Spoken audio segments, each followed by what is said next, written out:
Muy buenas, ¿cómo están? Soy Emilio Perina y para mí es un verdadero gusto, un auténtico placer estar aquí nuevamente con ustedes para hacer Tenemos Historia, el programa, el espacio de radio donde junto a mi amigo el doctor Omar López Mato nos comprometemos y nos proponemos conversar sobre distintos aspectos de nuestro pasado para de alguna u otra manera tratar de entender cómo llegamos a ser lo que hoy somos, entender cuál es el origen de alguno de nuestros problemas y si no nos sirve para ninguna de estas cosas, por lo menos nos ilustramos y nos entretenemos un rato con algo que nos permite conocer algo de nuestra idiosincrasia y tal vez, solo tal vez, eso lo dejamos más en duda, vislumbrar cuál será nuestro futuro. ¿Cómo estás, Omar? ¿Qué tal? Sí, y también empezamos además controversias. Por supuesto. Sin controversias la historia es aburrida, porque en realidad la historia no es como cree la gente los hechos, sino historia hay a partir de la interpretación de los hechos.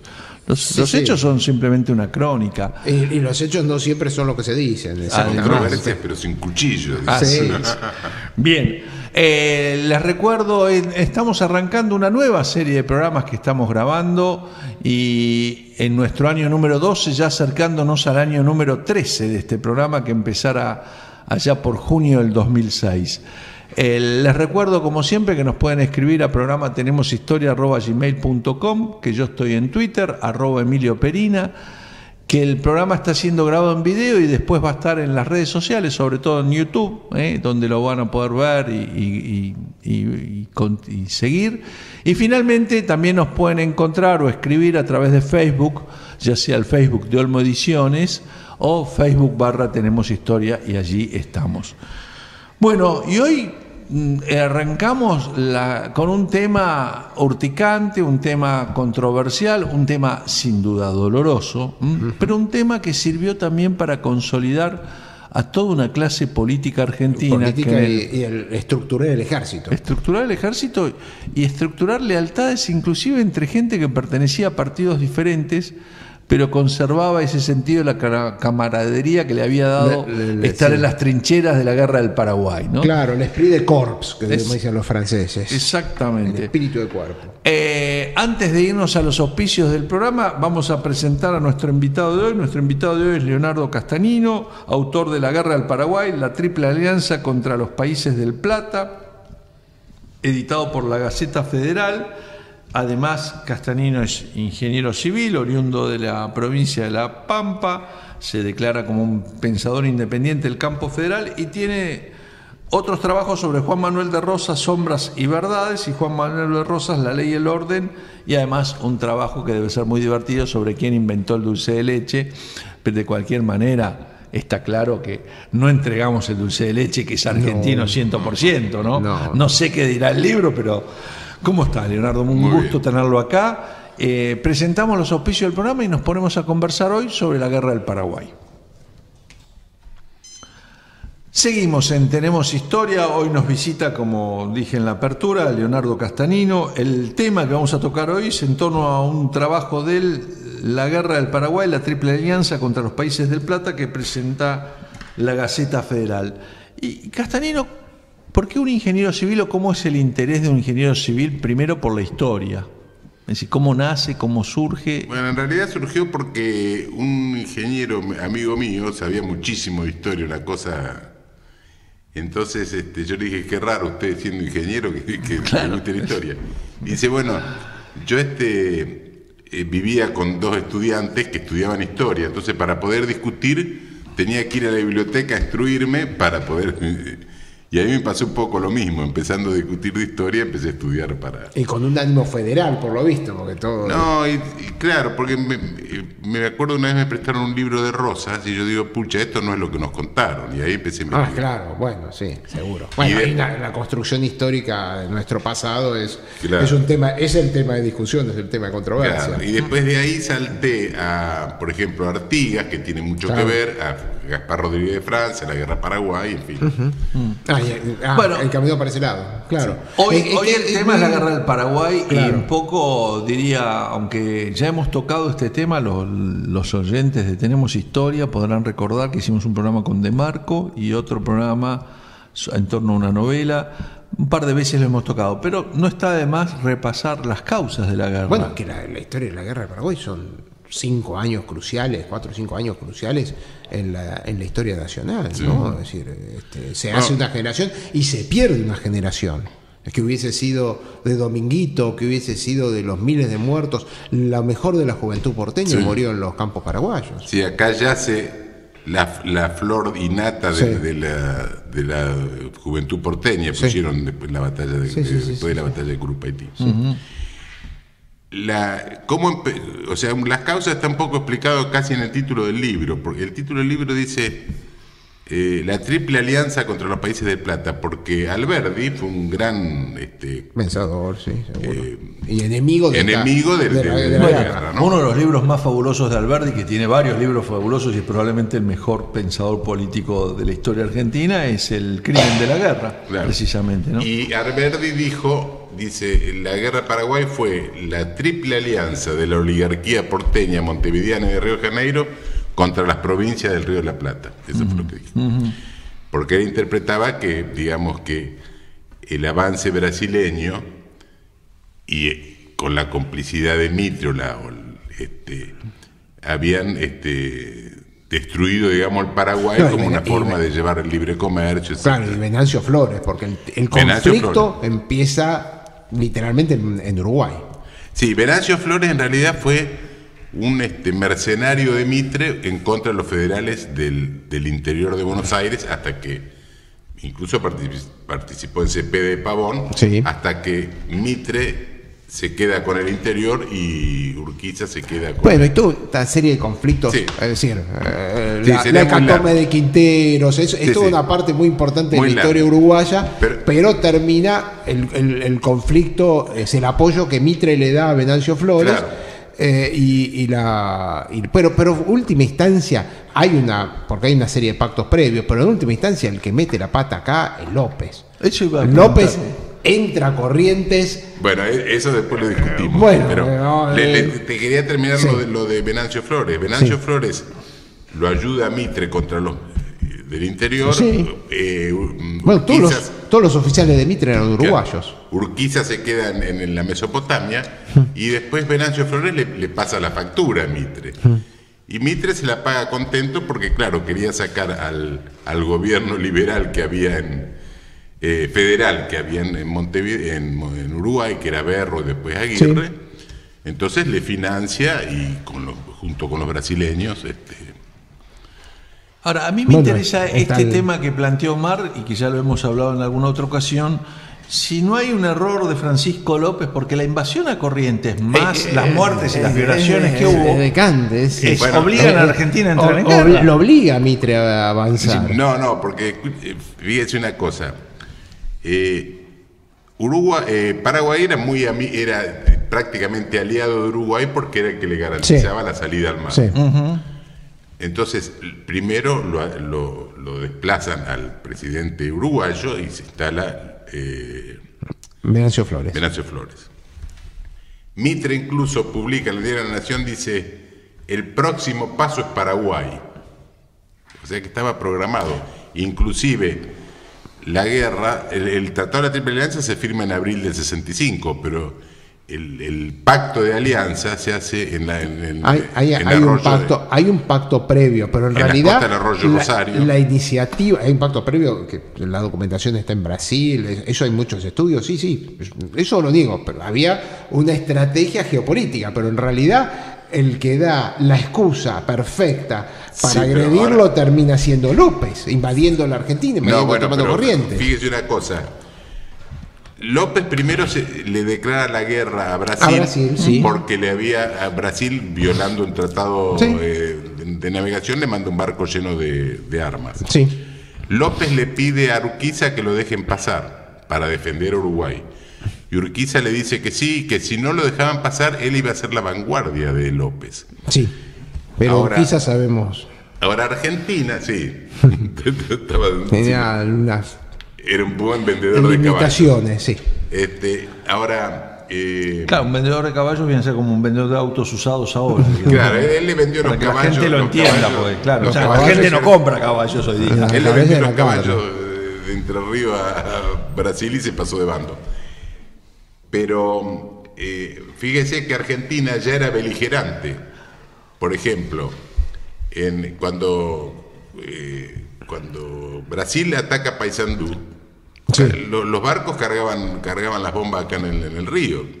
Lo dejaba pasar a Brasil por el río, pero no lo dejaba pasar al otro por tierra. Ese es un tema. Eso claro. Eso es Paysandú. El acuerdo. Está bien.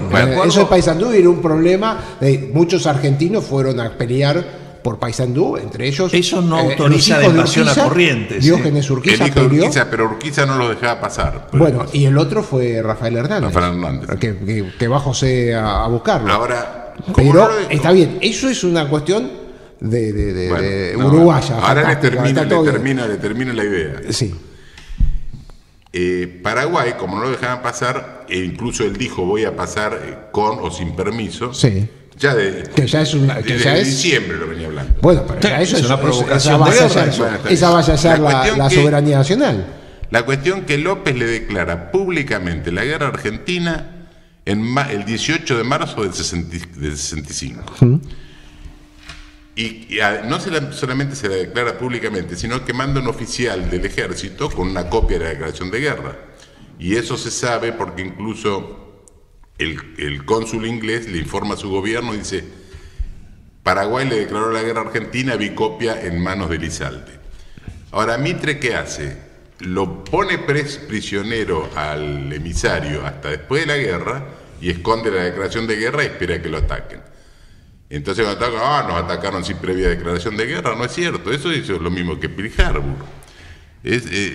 Mitre sabía perfectamente, incluso el gobernador de Córdoba le dice, el 3 de abril le dice, Paraguay nos ha declarado la guerra. Bueno, y el próximo paso va a ser la toma de Corrientes. O sea que hasta eso sabía. Pero no había forma que Argentina permaneciese neutral si es que pasaba el ejército paraguayo por territorio argentino. Es que Argentina no era. Ya sabía que le iban no podía aceptar eso. Íbamos a terminar con otra guerra en Brasil, era peor. No, es que Argentina no era neutral, porque escúcheme, en Corrientes, cuando se declaran la guerra a Brasil y con Paraguay, sí, en Corrientes había un depósito de armas de los brasileños.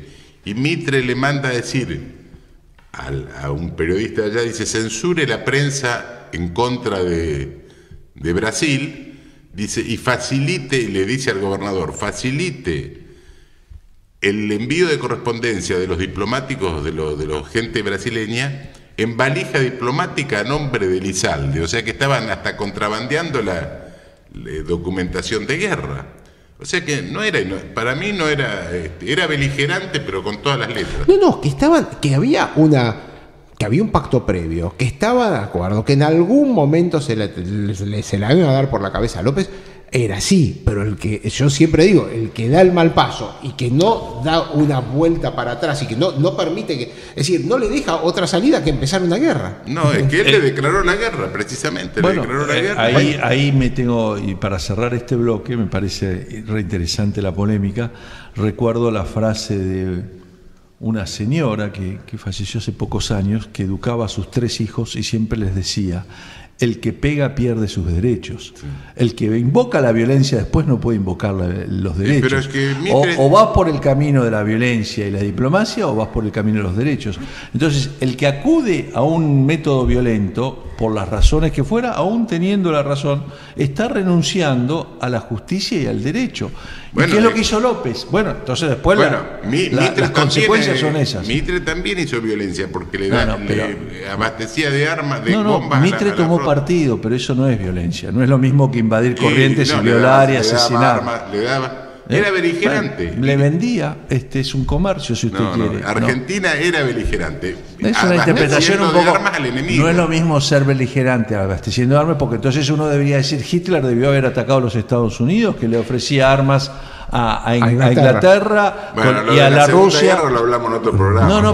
Pero digamos, claro, pero es que ¿por qué vamos a analizar diferente? Porque el tratado de arriendo sería lo mismo.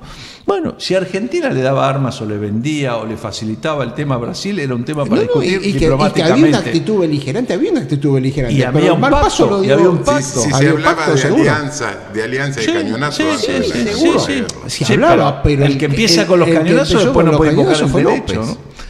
Nos vamos a una pausa y seguimos conversando apasionadamente. Este es un tema realmente fantástico, el de la guerra del Paraguay, con Leonardo Castanino, en torno a su libro La Guerra del Paraguay, la Triple Alianza contra los Países del Plata, editado por la Gaceta Federal.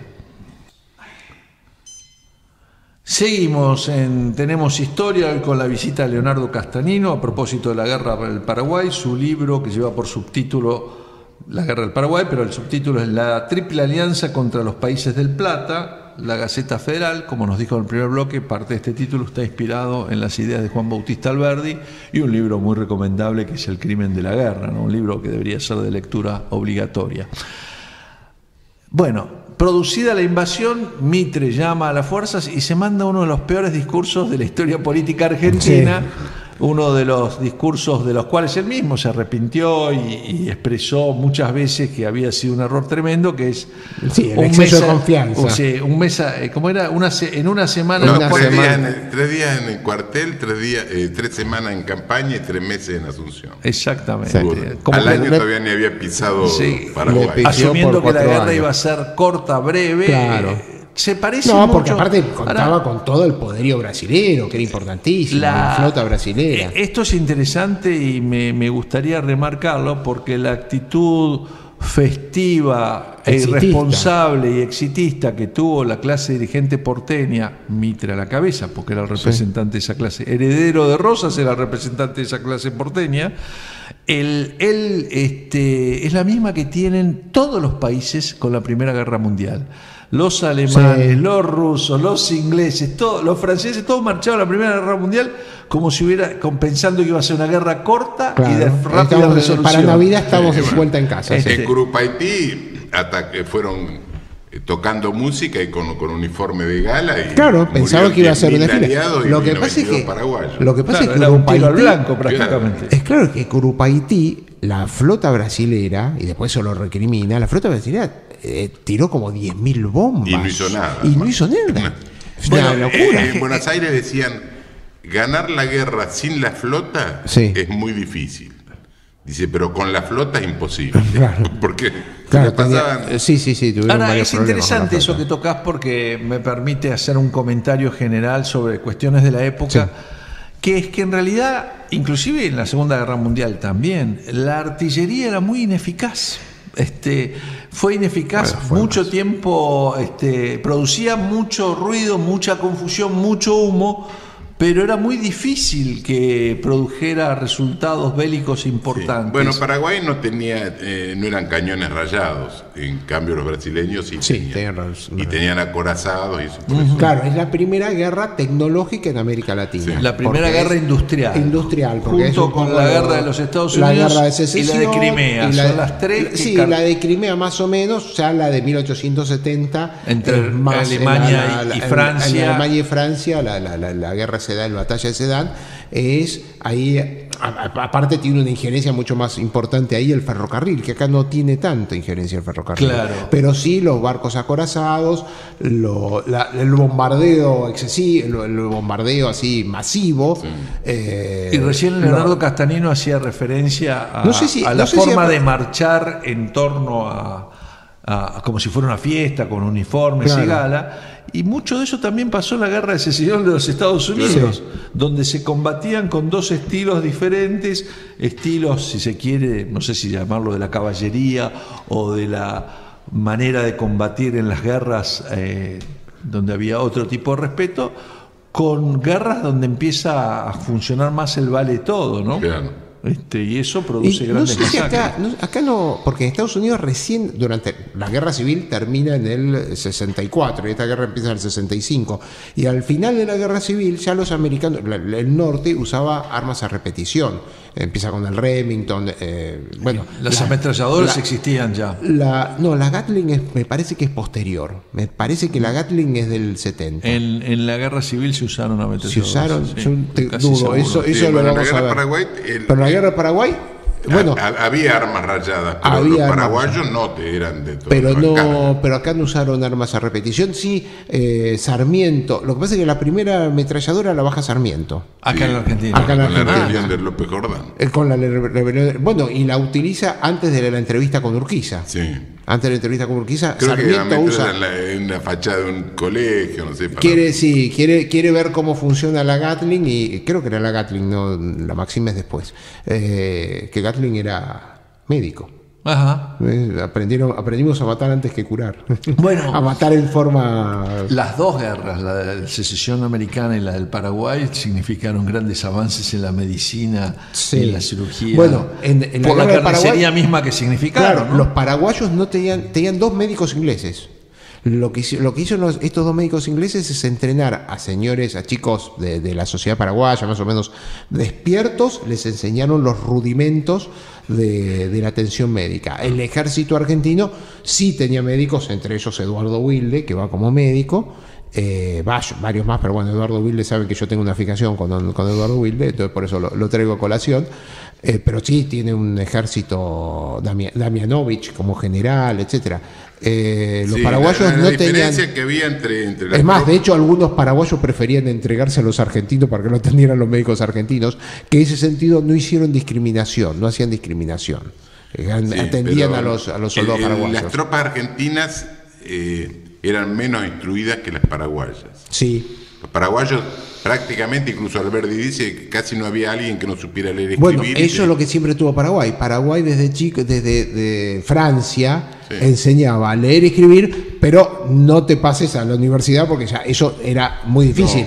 No, pero y los argentinos tenían un porcentaje de alfabetismo muy importante. Los paraguayos, cada uno tenía su parcela de tierra y que trabajaba, entonces ellos defendían su chacra. Era un concepto muy jesuítico. Claro. Ellos todavía eran herederos jesuíticos, porque algunos quieren ver una teoría comunista ahí, un inicio del comunismo, no es así, es una cosa de un principio jesuítica, cada cual tiene su chacra, trabaja y tiene una instrucción básica. Claro. Eso es en cambio, los brasileños, por ejemplo, artiguista, eso es bien artiguista. En cambio, en Brasil había 40 esclavos por cada hombre blanco. Sí. Inclusive cuentan la anécdota que un grupo de soldados brasileños estaban levantando una línea telegráfica que tenían los paraguayos, y uno dice, no sé para qué queremos este alambre que está escrito en otro idioma, así que fíjate la instrucción que tenían los bárbaro, qué interesante. Y la resistencia paraguaya, más allá de todo, fue heroica y fue tremenda, ¿no? Es decir, la guerra, como decíamos, se prolongó mucho más de lo previsto. Sí. La conducción de la guerra entre 3 ejércitos y 3 culturas que tampoco eran exactamente iguales, más el problema del idioma, ¿no? Sí. También fue cambiando de manos y eso complicó enormemente las cosas, ¿no? Sí, había cierto tipo de homología entre el ejército uruguayo y el ejército argentino, porque muchos después del ejército uruguayo pasaron a ser miembros del ejército argentino. Sí. ¿No? Borges entre ellos, pero no querían nada que ver con los macacos. Incluso los paraguayos tenían hasta imprenta en el ejército y hacían una revista que incluso media cómica, es una muy, muy linda.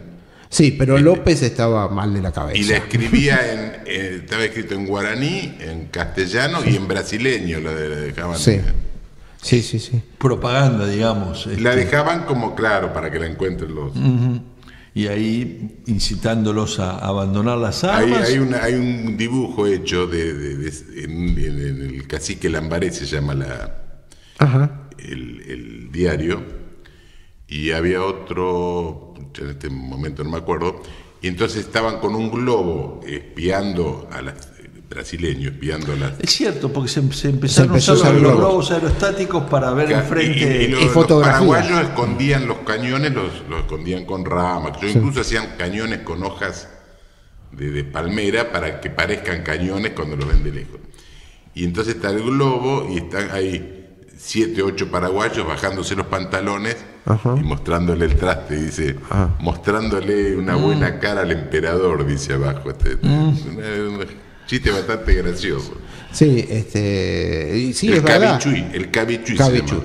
Es verdad, usaban el primero globos aerostáticos, la primera guerra aérea, que en realidad lo ponían lejos de la fila y tenían que ver con miras, porque si no, los paraguayos tiraban al globo. Claro, entonces trataban de estar fuera del alcance de las balas. Después hacían humo para que no los vean y una serie. Bien, tenemos que hacer una nueva pausa, escuchar un poquito de música y después de la pausa estaremos conversando con Leonardo Castanino sobre la guerra del Paraguay, la Triple Alianza contra los Países del Plata que editó la Gaceta Federal. Breve pausa y seguimos en Tenemos Historia. Seguimos en Tenemos Historia. Les recuerdo que como siempre nos pueden escribir a programa tenemoshistoria@gmail.com, todo seguido, programa tenemoshistoria@gmail.com, que estoy en Twitter @Emilio Perina. Últimamente tuiteo poco porque el Archivo General de la Nación no me lo permite, no me deja tuitear mucho. Y como saben, este programa está siendo grabado en video y lo van a poder encontrar en las redes sociales, en internet. Ponen Tenemos Historia y ahí aparecen los programas de estos últimos 7, 8 años. Va a estar en YouTube y también nos pueden encontrar en Facebook, tanto por Facebook de Olmo Ediciones y por Facebook /Tenemos Historia. La guerra del Paraguay es el tema de hoy, a raíz del libro de Leonardo Castanino, La Triple Alianza contra los Países del Plata, editado por la Gaceta Federal. Y bueno, la guerra, como siempre, es la peor de las soluciones. Se inicia por razones varias y seguramente culpas compartidas. Termina siendo mucho más sangrienta y costosa de lo que suponían los bandos al comienzo. No hay una victoria definitiva, se empantana, va a durar 5 años. La pregunta que quisiera hacerle a los dos, a Castanino, es sobre las posibilidades de negociaciones de paz, de armisticio, de volver a la política al cabo de, no sé, del primer año de la guerra, ¿no? Cuando las cosas ya se veía que no eran 3 meses como el ilusorio Mitre planteó al principio. Claro. Yo creo que, no sé si... No, por favor. Hubo varios intentos, incluso de enviados de Estados Unidos, que López aceptaba, pero Brasil siempre los rechazó, o los dilataba o los rechazaba. Brasil siempre iba por la cabeza de López. Claro, siempre por la cabeza de López. Inclusive, después de la batalla de Curuzú, que los aliados habían ganado con cierta facilidad, López pide una entrevista para juntarse con Mitre. Y efectivamente, primero le tirotean a los emisarios, pero logra la entrevista y se junta Mitre con López, Venancio Flores. El brasilero dijo que él no quería participar. Y entonces López le propone a Mitre que él creía que la sangre derramada ya había lavado las culpas que hubiera. Entonces le propone terminar la guerra. E incluso dicen que llevaba en el bolsillo una nota, una propuesta de armisticio. La renuncia a la presidencia de Paraguay, siempre y cuando se respetaran los derechos de soberanía paraguayo. Y Mitre en realidad se sacó el lazo encima. Dice, bueno, eso lo tenemos que resolver entre los brasileños. Así que después le contestaremos, que ellos se despidieron. Y a los 3 días le dijo que no aceptaba, así que seguía la guerra como está. Que a raíz de eso, Mitre interpreta la propuesta de López, Mitre la interpreta como una debilidad de López, claro, porque habían ganado en Curuzú, después piden una conversación. Entonces ahí empezó la lucha que había entre los brasileños y los argentinos y Mitre. ¿Quién se iba a quedar con los laureles de vencer a los paraguayos en Curupaití? Por eso fue que en Curupaití fue un desastre tan grande que murieron 10.000 aliados, 92 paraguayos, y en Buenos Aires decían, solo Mitre es capaz de matar a tanta gente. O incluso, no sé si fue Sarmiento que dijo, no cuentan los sobrevivientes, no cuentan los heridos, sino los sobrevivientes. Bueno, porque era más fácil. Está bueno tocar el tema de los heridos, porque una de las peores cosas que le podía pasar a un ser humano en este tipo de contiendas era que era herido, ¿no? Significaba morirse de hambre, pasar penurias el resto de su vida. Hubo anestesia. Hubo acusación a los brasileños, por ejemplo, en el informe que le manda Casillas al emperador, lo acusan a Mitre de tirar cadáveres al río para infectar las costas de la Mesopotamia, que eran opuestas al gobierno de Mitre. Incluso lo acusan de poner batallones entre dos fuegos para liberarse de gente, en fin. Esa es la acusación que hacía, ¿no? Uh-huh. Incluso porque los paraguayos en varias oportunidades quisieron abordar la escuadra. Sí. Incluso sí. hasta nadando con bombas, sí, con bombas, con lanchones, sí, hubo 2 o 3 intentos de eso. Incluso en el informe ese de Casillas, que le dice al emperador, dice nos conviene hacer la paz, no vaya a ser que nos tomen los acorazados, entonces se nos acaban todos los programas que tenemos nosotros de intervenir en las demás provincias hispanoamericanas. Dice, en cambio, si hacemos la paz, dice, vamos a poder realmente imponer nuestra voluntad en base a los acuerdos que hemos hecho con Mitre y con Venancio Flores. Bueno, ahí hay un ejemplo que no tiene que ver con la guerra del Paraguay, pero que no puedo menos que recordar porque estamos a pocos meses del centenario del acuerdo entre Roca y el presidente chileno, ¿no? Y la frase de Roca era: por cada año de paz nosotros le sacamos 10 años de ventaja a Chile de lo que serían años de guerra, ¿no? Hay una temita que es importante, que es interesante, es las condiciones psíquicas de López, ¿no? Porque después en Humaitá, cuando está en la fortaleza, él tiene una... Bueno, las enfermedades infectocontagiosas, sobre todo las diarreas, él tiene como una fiebre tifoidea, ¿no? Está al borde de la muerte, ahí lo asiste Madame Lynch, que era su amante irlandesa, uh-huh. Y sobre el cual hay una novela extraordinaria de... Sí, hay toda una fantasía sobre esta mujer y el tesoro que escondió en algún lugar y después cómo muere en Europa. Y después de eso hay un cambio muy importante en la psiquis de López, que está descrito porque empieza con una cosa muy paranoica. Puso presa a toda la familia, la puso presa a la madre, a las hermanas, a los hermanos, los puso en condiciones infrahumanas, literalmente presos, y después se los llevó en esa... Cuando va a Cerro Corá al final de la guerra, en esa migración miserable, en donde mueren muchos oficiales argentinos de hambre, ¿no? Entre ellos Gaspar Campos. Sí. ¿No? Gaspar Campos, una situación bastante trágica.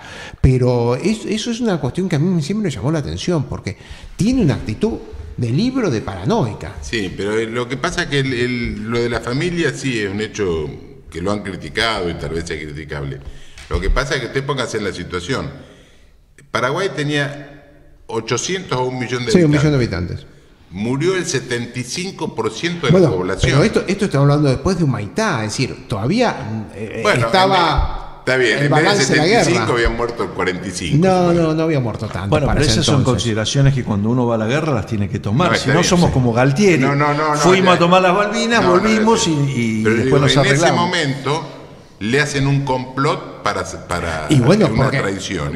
Pero era la mayor parte de la clase dirigente paraguaya que estaba en contra de lo que estaba haciendo López. Veían que esto no iba ni para adelante ni para atrás. A López, porque además yo no soy paraguayo. Pero sí, a mí siempre me llamó la atención como la devoción que tiene el pueblo paraguayo por López, porque dije, bueno, no habrá nada mejor. Pero podría haber tenido el general Caballero, la verdad, es un personaje de novela. Es el jefe de la caballería paraguaya, después fue presidente. Ese es un personaje novelesco. Siempre quiero escribir un libro sobre Bernardino Caballero, ¿no? Me parece. Pero López me parece que llega, que aparte es una cuestión hasta... Está descrito los casos de paranoia después de fiebre tifoidea, o sea que hasta es un caso biológico, médico, y sin embargo... Bueno, si era por una enfermedad queda disculpado. Entonces, pero tiene una actitud muy agresiva con toda la familia y todo el mundo le tiene pánico a las reacciones intempestivas de López, ¿no? Paranoicas en todo momento. Es la verdad, la perseverancia final, que uno hoy lo puede ver como heroica, es una perseverancia suicida, ¿no? Es decir, no tenía sentido. Pero es verdad que a López también le cortan la retirada, porque hubo algunos ofrecimientos de decirle, bueno, mirá, andate con tu familia a Paraguay, y los brasileños ahí se resisten. Mire, por ejemplo, cuando en Lomas Valentinas, que fue ya más sobre el final, pelean, no sé, 3.500 paraguayos, 5.000, no sé, contra 20.000. Sí. Que los paraguayos quedan reducidos a 90 personas. Rompen el cerco, López con 90 más, y van hacia el norte. Y entonces Thompson, que era uno de los ayudantes. Thompson, que era un ingeniero, que era opositor a López, pero se enroló en la guerra, dice, ¿por qué Casillas no lo tomó prisionero? Casillas, aclaremos, era el general, si tenía 3.500, el almirante paraguayo. ¿Cómo? No, era general Casillas. No, era general, porque fue el que diseñó la trinchera de Curupaití y en Piquicirí. Sí. Entonces le dice, ¿por qué lo dejó escapar? ¿Acaso para que la gente lo siga y después matar a todos los paraguayos juntos? Incluso después de la guerra, Casillas en la legislatura tuvo una acusación formal de que los había hecho a propósito para después matarlos. O sea, yo creo que estaba programada la destrucción del pueblo paraguayo. Eso lo dice el mismo Washburn, que era un norteamericano. Sí, el embajador, era dice, diplomático. El genocidio que van a sufrir lo tienen merecido antes de la guerra. Bueno, y el mismo Sarmiento. Él había tenido un problema. El problema diplomático también. Claro. Se metía con todo el mundo. Le quería declarar la guerra a Estados Unidos. Sarmiento, cuando lo matan a López, manda una banda de música a Mitre para festejar. Y le escribe a una amiga de ella, que es Mrs. Mann, que era una... dice, no crea que soy cruel. Dice, es providencial que haya existido un tirano López para que desaparezca la raza guaranítica y toda esa excrescencia humana. Bueno, esa es una expresión muy típica de Sarmiento, ¿no? Sí, muy típica del momento en el cual las ideas de Spencer. Eugenista, claro, es verdad. Y capaz que tuvo, capaz que tuvo la misma enfermedad que esa que usted nombraba. No, la tuvo de chico. Era eugenista, era un eugenista, era spenceriano, era lo que creían en una raza superior, en la evolución, en la mejor ideas que en el momento existían en muchísimos países y estaban muy difundidas. Bueno, hasta la Segunda Guerra el eugenismo estuvo. Y cada tanto tenés algunos brotes eugenistas que toda la diseminación artificial y la creación de nuevas especies, eso es eugenista. Hubo un periodista, no sé si era Armandó, un apellido así parecido, que sacó un titular del diario El Borrachón Sarmiento. Y Sarmiento era presidente, le mandó a cerrar el diario. Claro. Entonces dijo que no, que era un error de imprenta, que era El Bonachón Sarmiento. En fin, los problemas del periodismo con el poder siempre existen. Vamos a hacer una pausa, guardame eso para el último bloque, porque ya se nos fue un poquito largo. Vamos a poner un poco de música y seguimos conversando sobre la guerra del Paraguay, la Triple Alianza contra los países del Plata, de Leonardo Castanino. Último bloque del programa de hoy de Tenemos Historia, el tema de la guerra del Paraguay, un tema importante y sobre todo un tema que en los últimos años está recibiendo, yo creo que muchas relecturas, ¿no? Es un tema de permanente relectura. Fíjate vos que Uruguay, que también participa en la guerra y se retira antes de la guerra, Uruguay devolvió todos los trofeos de guerra. Siempre es como que Uruguay tiene una actitud mucho más de arrepentimiento. Sí, Argentina también devolvió. Sí, claro. Después pero mucho después. Sí, Uruguay, Perón el que los devuelve. En la época de Perón se los devuelve Stroessner. Ahora Brasil todavía están en discusión. Inclusive hay un tema con archivos que están en Brasil y es un tema de discusión permanente. Sí, después de la guerra, los brasileños se llevaron todos los documentos que favorecían a Paraguay en contra de Brasil y se llevó los documentos que ahora favorecían estaban trabajando Argentina en devolverlos. Había un proyecto de devolverlos justamente porque están en el Archivo Nacional de Brasil o estaban ahí. No nos devolvieron parte de la estatua de los españoles que todavía está en Río de Janeiro. Bueno, pero eso porque nadie sabe que está ahí. Sí, se sabe. ¿Qué van a saber? El tema del desarrollo industrial de Paraguay es un tema que me parece que no tocamos y que es interesante porque tenía el horno de acero más moderno y la producción de acero más moderna, el ferrocarril. Tenía astilleros. Paraguay tenía barcos que cruzaban el Atlántico. Los motores a vapor eran comprados, pero los barcos estaban... Sí, bueno, López había ido es la razón a Francia para modernizar el país. Claro, y ahí les conocían a Madame Lynch. La razón de tanta inquina del emperador de Brasil, porque recordemos también que Brasil era un imperio y no una república, así que en definitiva las formas de López y las formas del emperador de Brasil se basan más en la autocracia que en la democracia, ¿no?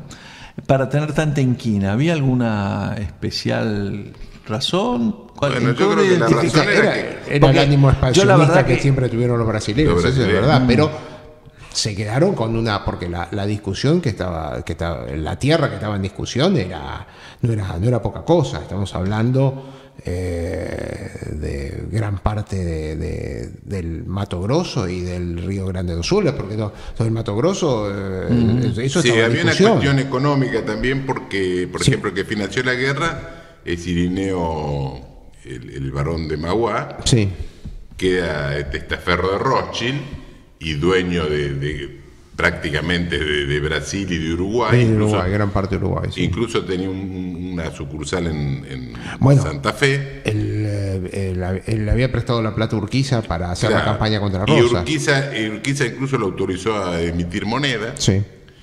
Inclusive había una cuestión de masonería, y porque Paraguay está prohibida la masonería. La primera logia masónica se funda un mes después de la caída de Asunción. Ajá. Y si usted mira los jefes aliados, eran todos masones. Uh-huh.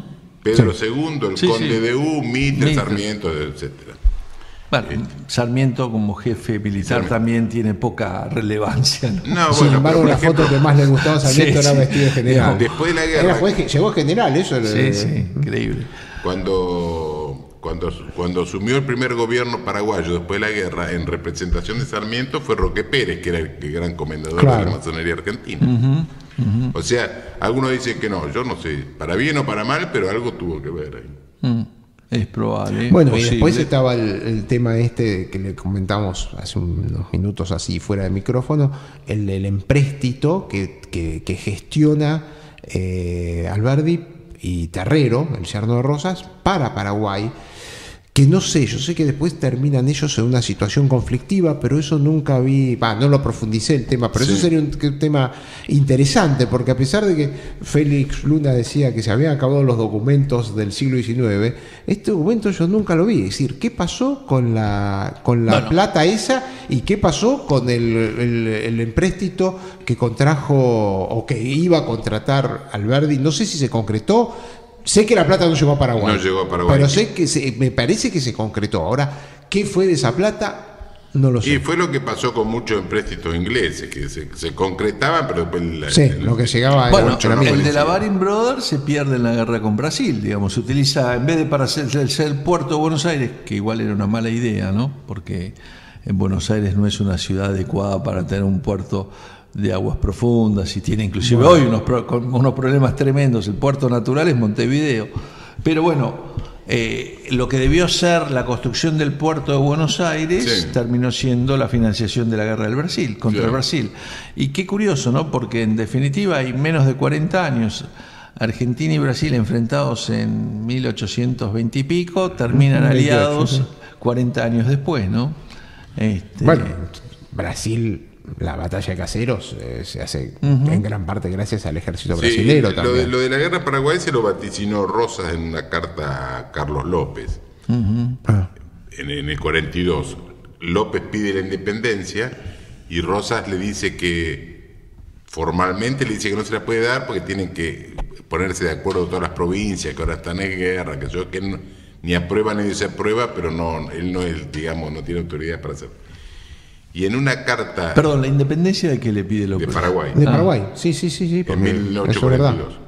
Es verdad, Paraguay no le había... Y en una carta Rosas todavía tenía pretensión de quedarse con parte de Paraguay, igual que tenía pretensión de volver a tener Uruguay. Él consideraba que era una provincia argentina. ¿Sí? Y en una carta aparte, en una confidencial, le dice: no nos conviene separarnos porque ustedes se van a llenar de extranjeros y de logias, como nos pasa en Buenos Aires, y además nos vamos a debilitar los dos y nos van a atacar los brasileños. Bueno, que era siempre el miedo de Uruguay. El miedo de Uruguay era que lo atacaran los brasileños. Por eso, bueno, después la creación inglesa del Estado tapón, pero también Artigas siempre peleó para defenderse de los defenderse de los brasileños. Sí, y los porteños se hicieron los distraídos. Por supuesto. Bien, nos quedamos sin tiempo. Por el puerto. Sí, por el puerto, que encima está en un lugar carísimo, incómodo, malo, costoso, que se... Bueno, pero ahora no vamos a quedarnos sin puerto, o sea que... Lamentablemente, una mala decisión. Buenos Aires debería no tener puerto, pero esa es otra discusión. La guerra del Paraguay, la triple alianza contra los países del Plata, fue lo que presentamos hoy con su autor Leonardo Castanino. Gracias, Leonardo, por habernos acompañado. Gracias. La semana próxima los estaremos esperando aquí en otro programa, en el año número 12, rumbo al 13 de Tenemos Historia. Bueno, mientras estemos en el 12 está todo bien.